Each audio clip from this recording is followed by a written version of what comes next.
the little wins are really, really important because it gives you a sense of power, that you're not a victim. You can come together and fight for something. 12 Hills is big in my mind. And before that, I was working in communities where just getting a sidewalk in front of the school so your kids didn't show up to school covered in mud was a huge win and a sense of power for that community, and really can transform people's willingness to continue to improve their communities, improve themselves, and have a voice.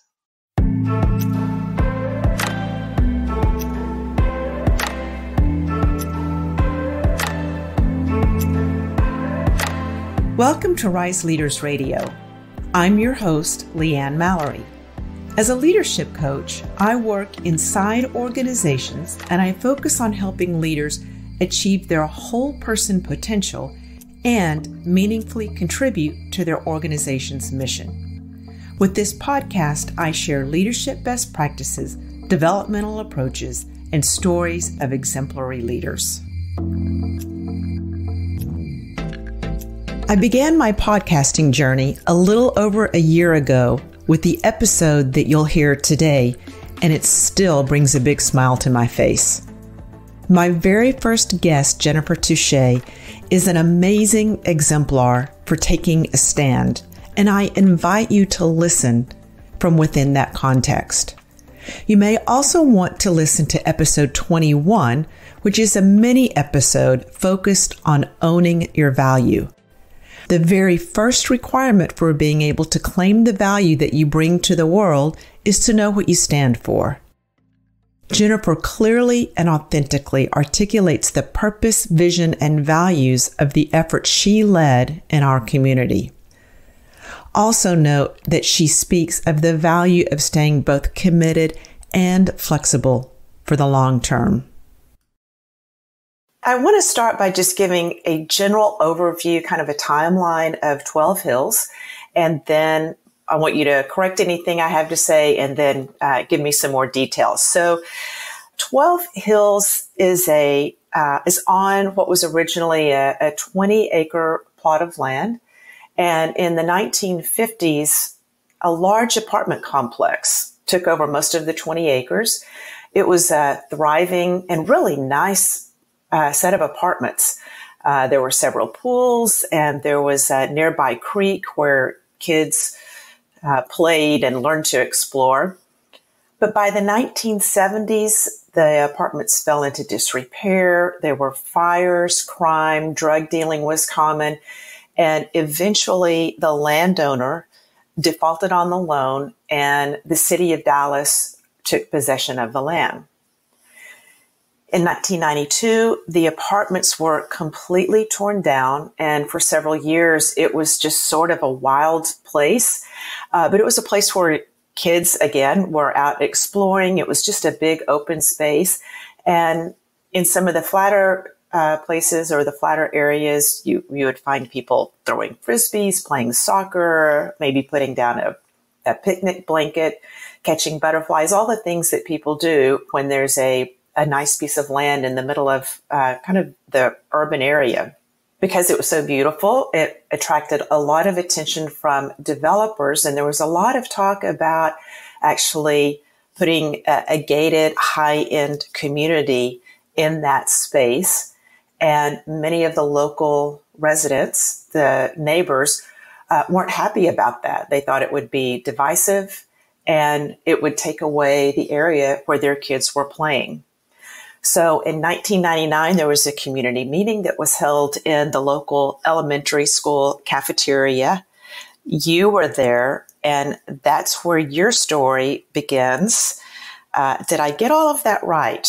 Yes, you did. I was not there for all of that history, but that's my understanding of what had happened there on the property. The only thing I would add to the story is just the name 12 Hills. It's just to be some descriptive of it is it has these beautiful hills, and it's a really sort of special ecosystem as well that really came to life when it was vacant for all those years.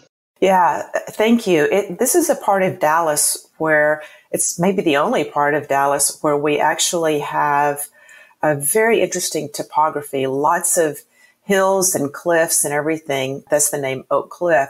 But this piece of land was actually, or is, indicative of that topography. So you were at this meeting, and that's where your story begins, or your involvement. And I'm wondering what happened there and what was compelling for you, because my recollection or my story is that this meeting kind of launched your involvement in basically saving this piece of land. It did, yes. So it was a big community meeting. I had just taken the last month off of my pregnancy. I was a community organizer at the time in Fort Worth. And so, of course, I'm going to go to all the community meetings in my own community.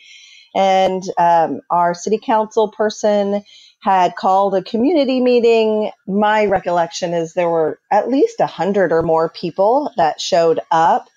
And it appeared at that meeting that she was appointing a committee of people to figure out, I'm putting air quotes, you can't see that on the radio, to figure out what we were going to do with this very beautiful and valuable piece of property. And the committee had already been appointed, and it was definitely seen by the group that was there at the meeting, at least the group that I was paying attention to, as kind of stacked with people who definitely already had decided it needed to be developed, and with high-end housing, and that would bring a lot of economic benefit to the community. And so that sense of this has already been decided for us was really palpable to me at that meeting. And I'm really grateful that people were saying things, but in particular, BeBe Gomez, who was maybe even still, she and her husband, Felipe, are members of St. Cecilia Catholic Church, which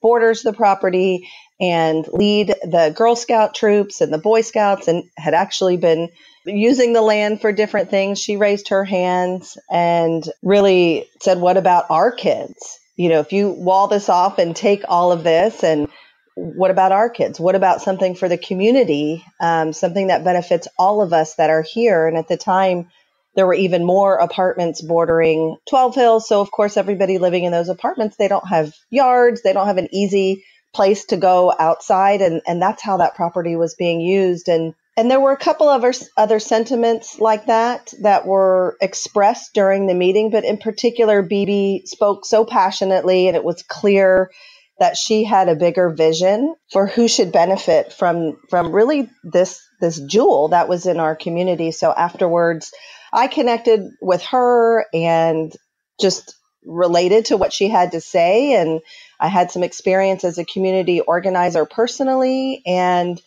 asked her if she wanted to work together to try and bring the community voice to what's really going to happen. And she wanted to.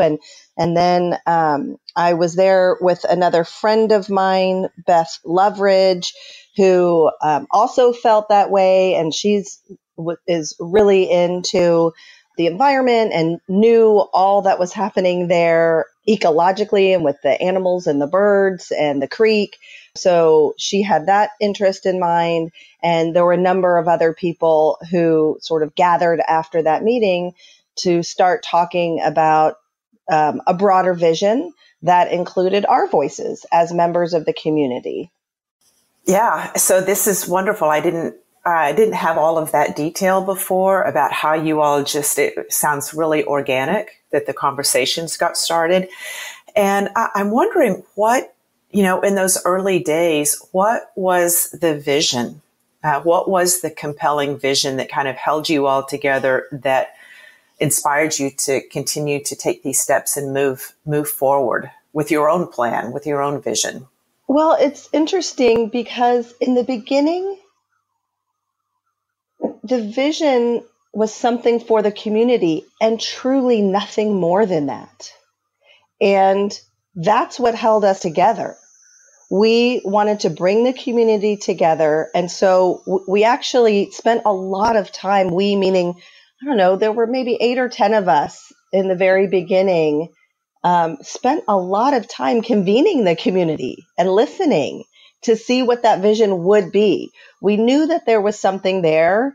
We knew that it was a valuable piece of property and didn't want to just hand it over to be developed and have, whatever, the 20 people who got to live there have it. And so the vision was the community voice. And through lots of meetings and conversations and talking to people and like petitions. And I can't go into all of the details of how we got that vision. We had meetings at St. Cecilia Catholic Church. We had meetings at Rosemont. We had meetings in people's homes. We went to neighborhood association meetings. And we may get to this later, but we also invited our representative for the Texas Parks and Wildlife Department, his urban biologist, to come and say, what could the vision be here from that perspective, from the urban biologist perspective? So the vision came together, but the driving vision was something for the community that we could benefit from, that the kids could experience, that we could steward, that protected some of the nature that was there and the wildlife. And it became clear that there was a lot that the community could do to take care of this piece of property, to continue to restore it to a natural state, that there were benefits for the environment, benefits for the community, benefits for the teachers and educators who were right around there. So what I would say is that what held us together was a community voice. It emerged naturally. One of the things in our prior conversation that you just brought up again here was the amount of listening that you did. And I'd like for you to talk a little bit about that, because what I'm hearing here too is that you didn't have a particular agenda that you were pushing, except that it was something for the community and that you let the community kind of form what that would be. So say something about the listening aspect of how this came together. Yeah. So one of my core beliefs is that local communities that are closest to problems are also closest to solutions. And people in Oak Cliff in particular, and maybe I think all over, but definitely I knew in Oak Cliff, there's a lot of ownership of that community. There's people who have lived there for a long time. People feel connected to it. There is a sense of community there.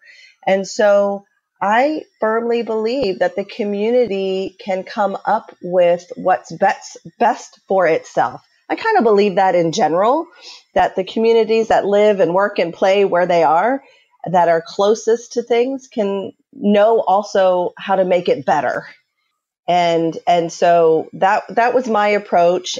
That's what I brought to our group, and like attracts like, I guess, because the other people that were attracted to working with each other were all about listening and really believing that at the end of the day, the community would come up with the best solution. And I believe it did. Another thing that stood out to me from our first conversation was the amount of diversity that you all had in these meetings. Yes. You can't say the community and have it be, the 5 people who represent. Oak Cliff is a diverse community. And that was something that everybody was really pretty committed to, that was working with the 12 Hills group. In particular, having BeBe and Felipe as community leaders through St. Cecilia, which is a really big community institution. There are community institutions that people trust and go to. And a lot of times they're really segregated from each other. Like certain group, people go to Catholic church at this St. Cecilia, and that's one demographic, and everybody else goes to the Kessler Park United Methodist, and that's another demographic. But those institutions are there, and we were really intentional about finding leaders within those institutions that were trusted by the diverse communities that live in Oak Cliff to come together, and making sure that we weren't leaving anyone out. And we had meetings in Spanish if that is what we needed to do. And we're just intentional about reaching out to different groups and making our approach accessible to people. So There's certain kinds of meetings where people feel safe going to because they're used to going to those kinds of meetings. There's other places where you can meet and hold meetings where people feel comfortable going there. You can knock on doors. So we were intentional about how we were gathering those voices and listening to make sure that, to the extent that we could, we're kind of digging into the cracks and crevices of where people were. Yeah, so lots of different stakeholders here. And it sounds like that you engaged all of them. And I'm going to jump forward to at least part of the solution because, spoiler alert, obviously something happened because we have this beautiful space at the end of my street here. But there was 20 acres and you all had to work with the city, developers. There was a lot of other stakeholders. Yes. In the mix as well, other than just the community. So what approach did you take?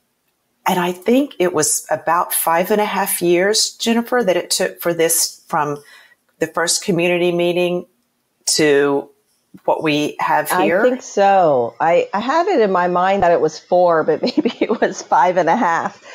Maybe it's because I left after 4 years, so it was still happening. But okay. So yes, there's always stakeholders beyond just who you're talking to. And one of the things that I learned as a community organizer was always to do a power analysis. And I don't think we talked about this before. That's really just a fancy way of saying, who are all the stakeholders? Who can make decisions? Who cares about what happens to this property? Who's going to make money off of it or not? Who has something to win or lose about the outcome of this?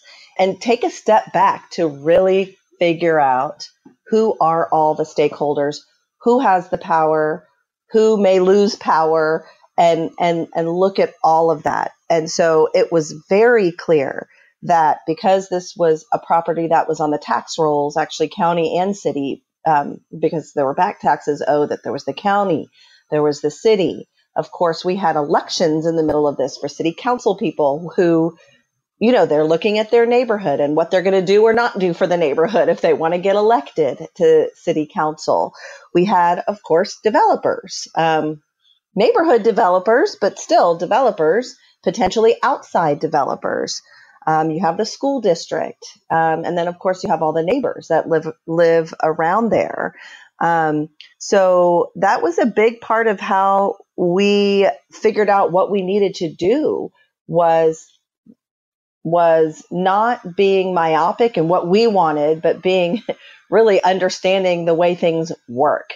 If you want to get a sidewalk in your neighborhood, if you want to get anything done, you have to look at all the different factors that will affect your ability as a person or as a group to get that done. And the last thing I wanted to do was, go in blind. People get clobbered because if you don't look at the power structure, if you've got money and power, you're going to win. And so the only way to counterbalance that is to have a lot of people and to understand how things work and understand that you really have to go in with your eyes wide open and not be naive about people maybe pushing back. People have pushed back on grassroots communities in all of history, especially when there's money involved. And that's just the reality. Yeah. And when we spoke, you talked about how you see all of those different stakeholders. Talk a little bit about the no permanent enemies, no permanent allies. Yes, so that is politics in the positive way. We're so entrenched now in our country, so it's hard for me to talk about it without, outside of 10 years ago or whatever the context was, longer than that. So something that we ascribe to as a group and that I ascribe to personally was the idea of negotiating. And just because someone was against your project at one point, but now they're for it, as you said earlier in the podcast, originally, we did ultimately have a fully developed, professional, rendering for a 20-acre urban nature center. I mean, one of our neighbors, Bill, oh, I feel terrible. I can't remember his last name right now. It'll come to me. He's a landscape designer. We had a fully rendered professional rendering for all 20 acres, which the community got behind. And that once we got all the feedback, we kind of knew what we wanted to do. We had drawings of it, and we're going forth with that plan. And it became clear that the school district was now very interested in the property, and that there were people in the neighborhood and city council or mayor that really were going to push for some housing on the property. And so we did have to go back and change our plan and negotiate with our city government, the school district, developers to come up with a different vision. And I mean, 12 Hills today is just over 5 acres. And if we had been unwilling to walk away from that original, we didn't give up too quickly, but there were some people that felt like we gave up too much. But at that point, it felt like it was going to be, if we fought for all, we were going to get nothing. And we wanted something. And we knew if we didn't consider anyone a permanent enemy or a permanent ally, that we could still be at the table and not dig our heels in around our vision or around who we're going to talk to or who we're not going to talk to in this situation. Yeah, you said earlier that win doesn't mean winner take all. And I find that inspiring and very insightful, that, not to get too dug in, and that we can still win even if we didn't get the original vision. Yeah. In some ways, I feel like we were so dug into getting something that we were not going to lose. So there was a level of persistence and tenacity, and just we were going to keep fighting, that core group. And it was a fight every single minute. I mean, there were threats, not for our lives, but you better stop coming to these meetings, and you all don't understand what's best for the community. And no one's ever going to want to come and develop down here, and all the things that you hear. But there was that core group that was sort of like a terrier, like, we're going to get something. I mean, we're going to get something. So we did have to hold on to that part. And I think that is what drove us to not just throw our hands up and say, all right, we lost. So we felt happy. Maybe some people felt like we got a crumb, but based on the way you described your experience of it, and I've been back there and I see all that is happening there now and how much the community owns it and loves it, I don't think we got a crumb. I don't think so either. It felt like a crumb a little bit, but we didn't care. We were getting something. That period of time, 4 years, 5.5 years, whatever it is, that's a long time, it seems, to keep people fully engaged in the way that they needed to be in order to bring this to fruition. What's the secret sauce of keeping people engaged? Well, I think our connections to each other. We really liked each other, and none of us knew each other before. This was not a group of friends doing this for self-interest or for our own kids or something like that. So there was like friends in that old, like sort of Greek way, like there's that Greek word agape, I think. I'm not sure that there was that connection with each other. We felt committed to each other and committed to the community, responsible for making something happen. That's part of it. And then I was someone, and maybe a few others, I don't know if I was the only one, you'd have to ask them.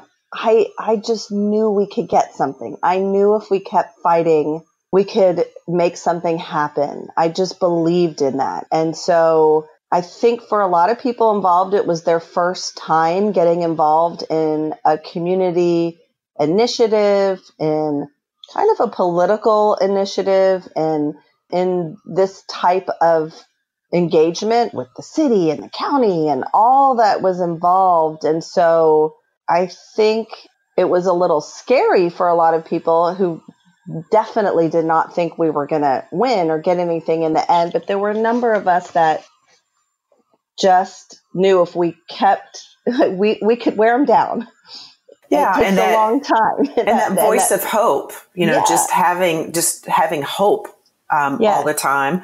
I wonder, if this were happening today, what it would be like. I often wonder, things can happen so quickly now, technically, that I sometimes wonder if we're losing our ability to be patient. And this didn't happen overnight. I mean, you all had to have patience and keep fighting, keep the vision in front of you. And I think it helped a lot that you had the background in knowing that. And so it feels important to have someone on the team that knows, that can see into the future and can even tell people, this is going to be a long fight. There's going to be some ups and downs. We may not get everything that we want, but we're going to get something. Yeah. It feels important to have that voice there.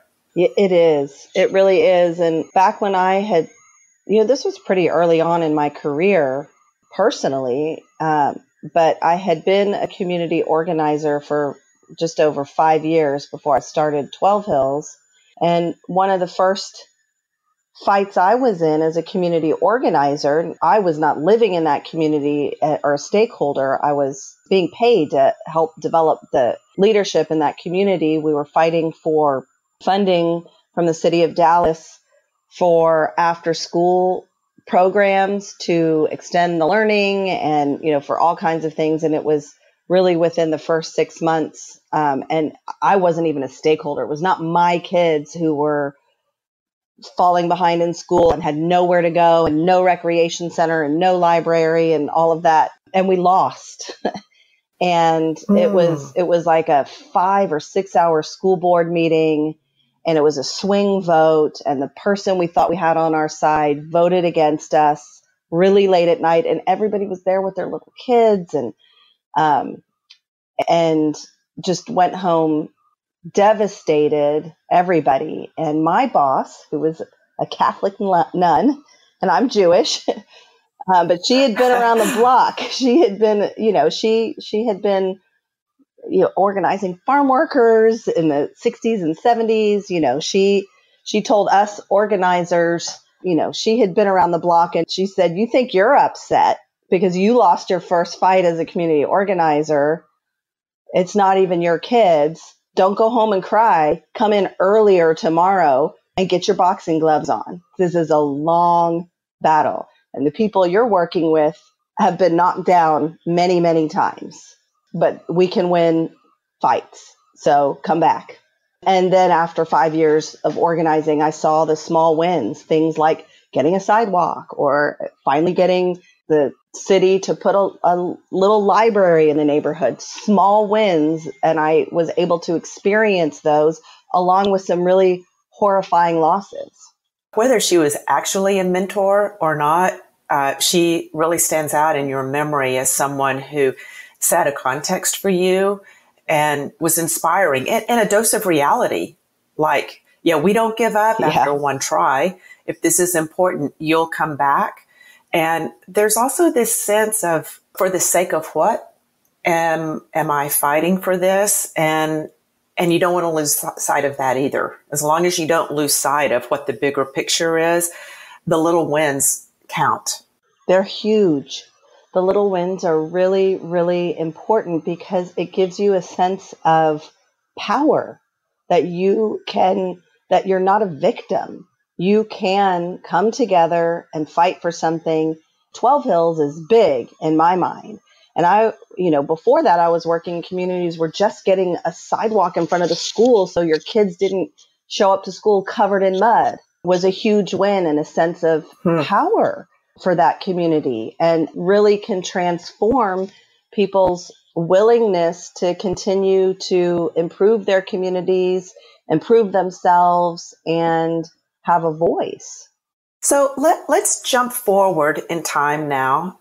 What we have today is a little over 5 acres of that's 12 Hills Nature Center.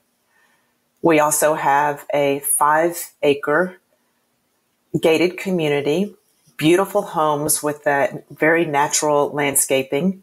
Interestingly enough, there's actually a gate that goes from 12 Hills into that neighborhood.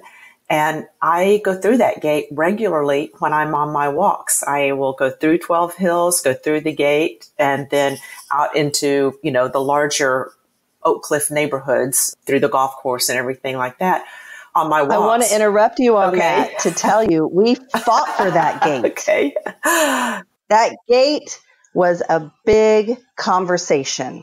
Do not cut off the neighborhood. Oh. We need a gate. We need a walkway. We need an easement. This has to be connected. We had to fight for that. Well, and it is, and it seems to be working. It's a beautiful neighborhood to walk through. So even though it's a gated community, like to drive your car through, there's a gate there, but you can go through the gate, walk through the community, and they have a smaller gate that's just a people gate that you can get out and get out into onto the main street.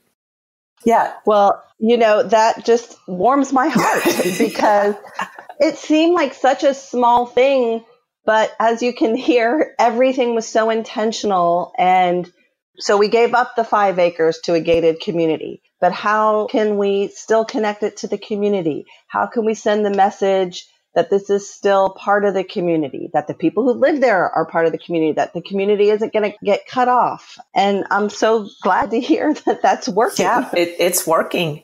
And then on the other 10 acres, the local school, Rosemont Elementary, built a lower campus. So the upper campus is the original school right around the corner from me. And then Rosemont has its lower campus that also has some fields and a soccer field. They're all part of the DISD, Dallas Independent School District. That also, I think, has a gate, although I don't know how often they use that. But it's also so much fun for me. Sometimes I'll go through the nature center during the middle of the day to take a break, and the kids are just out there roaring and playing. And so it's really a nice thing there too for me to walk out my door and hear the kids playing. So ultimately, that's what we ended up with. And beautiful, beautiful opening to this space. And there was fundraising that had to happen once it was decided, I guess, that the land would be parsed out this way. You had to raise money to actually purchase the land because it wasn't just given. So you raised money to purchase the land and to build this, what I say is a magical entrance to the space. So talk a little bit about that. Yeah, so the property went up for auction, nail-biting experience for us.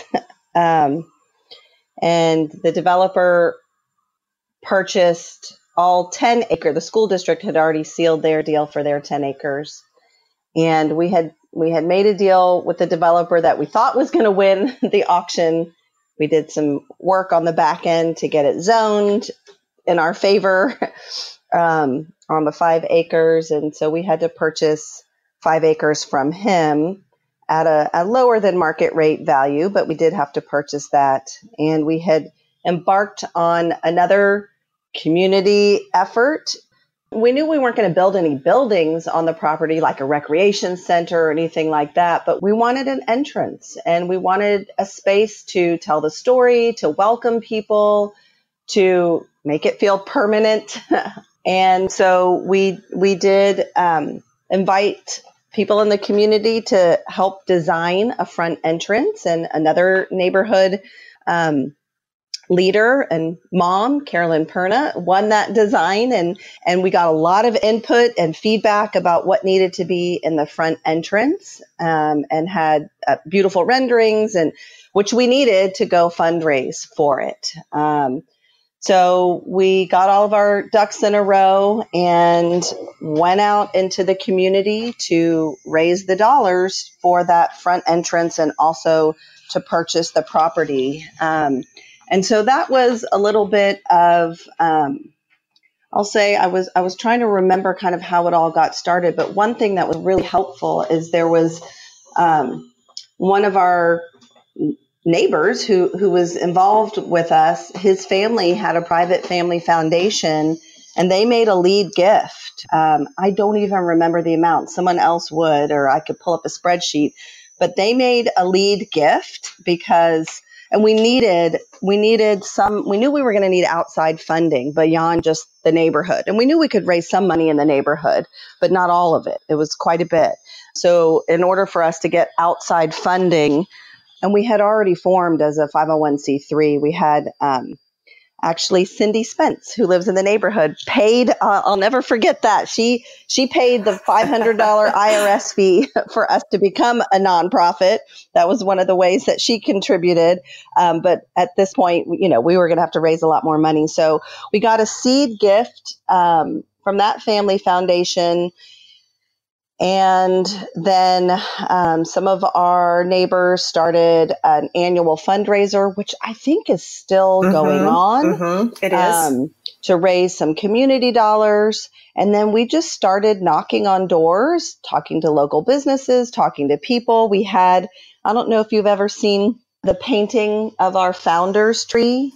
I believe so. I think it's on some note cards that go out. Yeah. Yeah.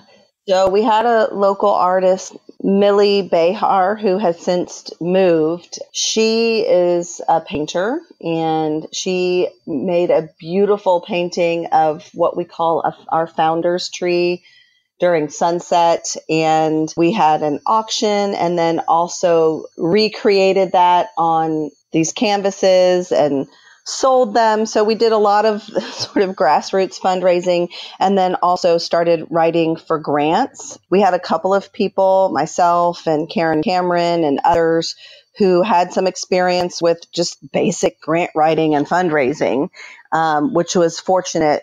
And we just started talking to funders. We brought our passion. We brought our plans. We brought really good writing. That's one of the skills. I have 2 degrees in history, which okay, what are you going to do with that? One of them is an oral history, so you can see how that helped because I have an oral history degree.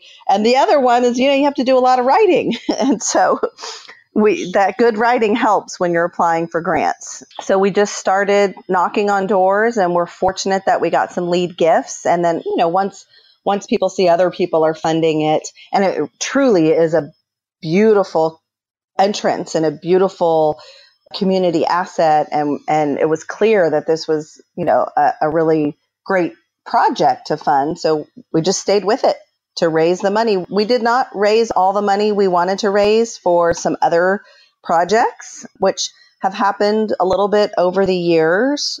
Just again, that not taking a winner take all kind of thing.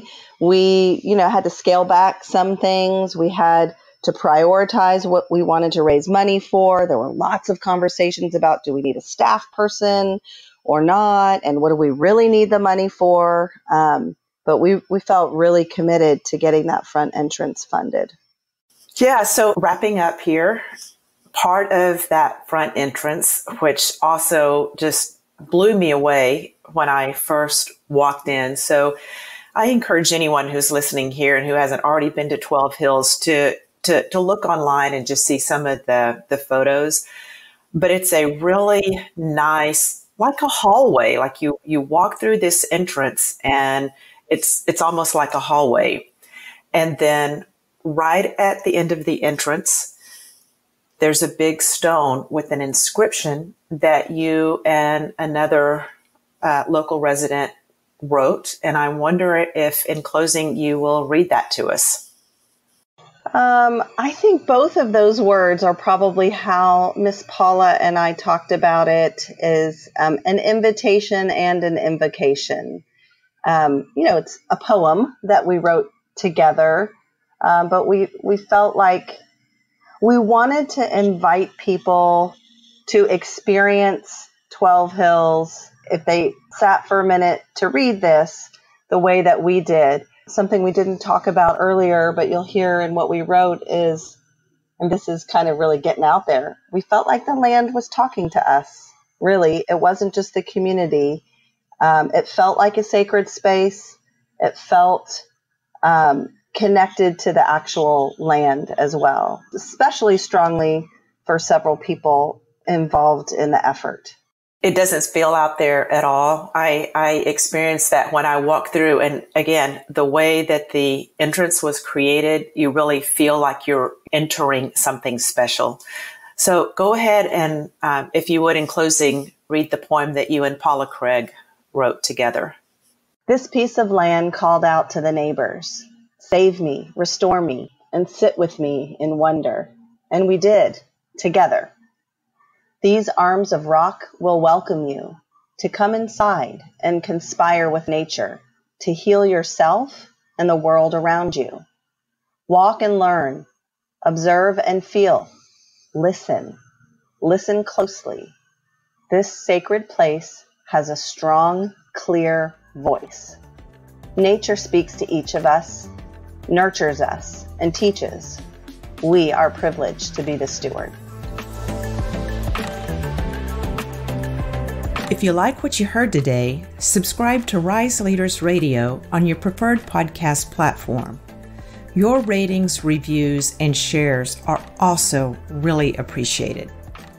You can also visit rise-leaders.com for all the resources we talked about today and to work with me if you're committed to making your unique and positive impact. Thank you for listening, and remember, elevate your part of the world.